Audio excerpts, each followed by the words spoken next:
over the time I've been doing these videos, asked for the transition pictures of Mary Baker Eddy, founder of the Church of Christ scientist back in the 19th century. And I did the pictures in August, actually, quite a long time ago now. And the reason I didn't show you them was because, first of all, my parents are Christian Scientists, and I was raised as a Christian Scientist, although I'm not one now. And I did think that that might influence what I saw in the pictures. And also because I wasn't absolutely sure that many people cared about Mary Baker Eddy. So I left the pictures where they were, but there's something niggling about them that I need to say, because if you saw the transition pictures I did a while back for Dolores Cannon, if you didn't see the video, it's on the Soul Crossings channel. But those pictures were so close to Mary Baker Eddy's pictures that I thought that in itself is fascinating, because both these women were leaders in their field. Mary Baker Eddy was considered by the Smithsonian to be one of the top 100 Americans that ever lived. They were leaders in their field and indomitable in their personalities. And it was astonishing how close Mary Baker Eddy's pictures were. And I thought, okay, in the end, I will tell you what they were. And I don't know if you know anything about her, but she was a very sickly child, sickly teenager, sickly adult, and she was constantly looking for remedies for whatever ailed her. I think she was a hypochondriac, actually, but she found a guy who was a hypnotist and a healer called Phineas Quimby, who'd done studies into how Jesus healed people. And having discovered this philosophy, this technique, he was going around, this is Phineas Quimby, going around healing people he met who were sick, including Mary Baker Eddy. And she was so impressed with what he did for her that she basically stole his technique and used it as a foundation for her own healing techniques and religion. In fact, the accusations of plagiarism dogged her for her entire life. But she founded the Christian Science Church and various publications as well, and became incredibly influential. But as she got older, I guess the pain from her old accidents and whatever else she went through returned, and she became addicted to morphine. As a result of becoming addicted to morphine, she then got paranoid delusions, almost schizophrenic in a way. She was having hallucinations, and she died in 1910 at the age of 89 in a very, very bad condition indeed. So I thought I would go into her energy and see what happened. And when I did, she was stumbling through a very, very dense mist, which would tie in with her drugged up state, I guess, and the confusion in her mind. But what was interesting was that as she fumbled her way through the mist, she came across a pane of glass.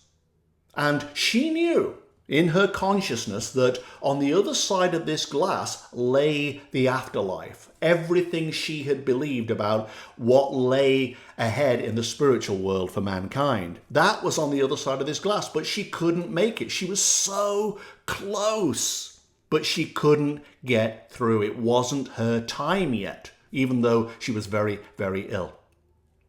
And she found, by, again, fumbling around, that the glass, symbolically of course, was curved. And she gradually moved around it until she found a way past. And there was a sort of symbolic escalator there that she went down. And this was her decline over a couple of weeks maybe. And then she fell off the end and slid down a slope. So she must have gone very rapidly in the final 2 days. And she ended up in that metaphorical cave that I always see. And her immediate attitude was, so was I right? Was I right? Did it all come true?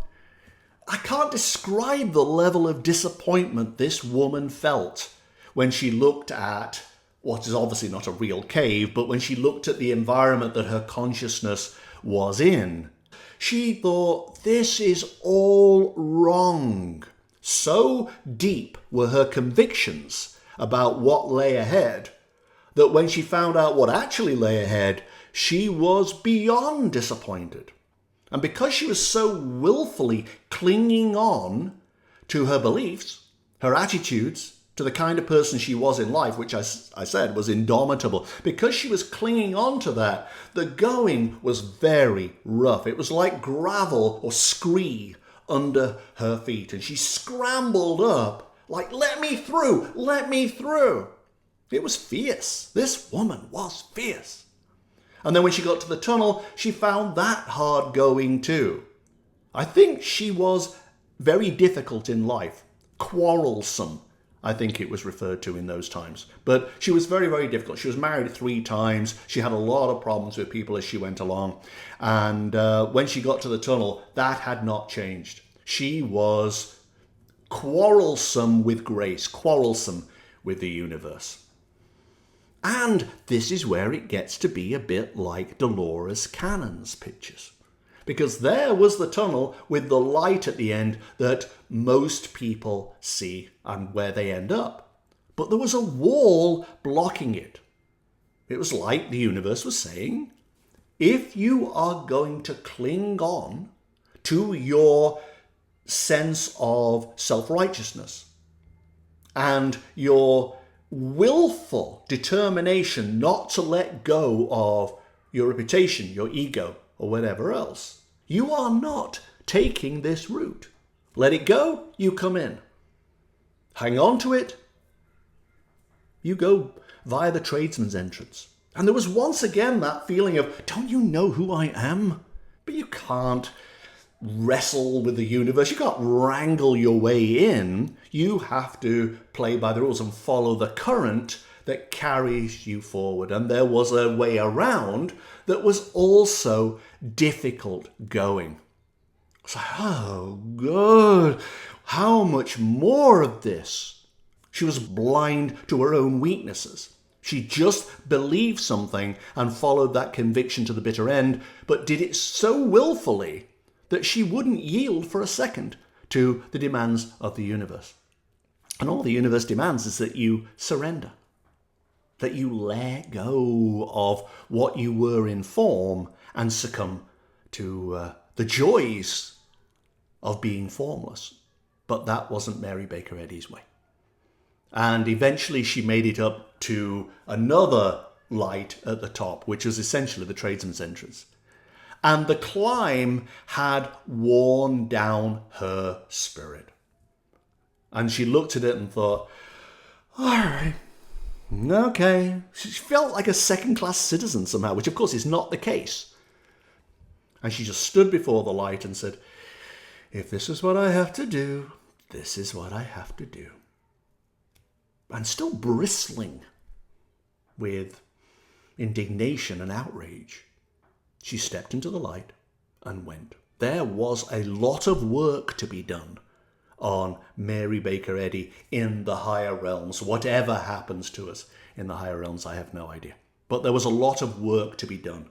Lots to review, analyze. She could not let go of her ego. And all you're asked to do is that. Let go of your fears. Let go of your bigotry if you have any. Let go of your ties, your assumptions. Let it all go and just allow grace to transport you forward. It's a mechanism. It's already set. You just have to give in to it. And Mary Baker Eddy couldn't.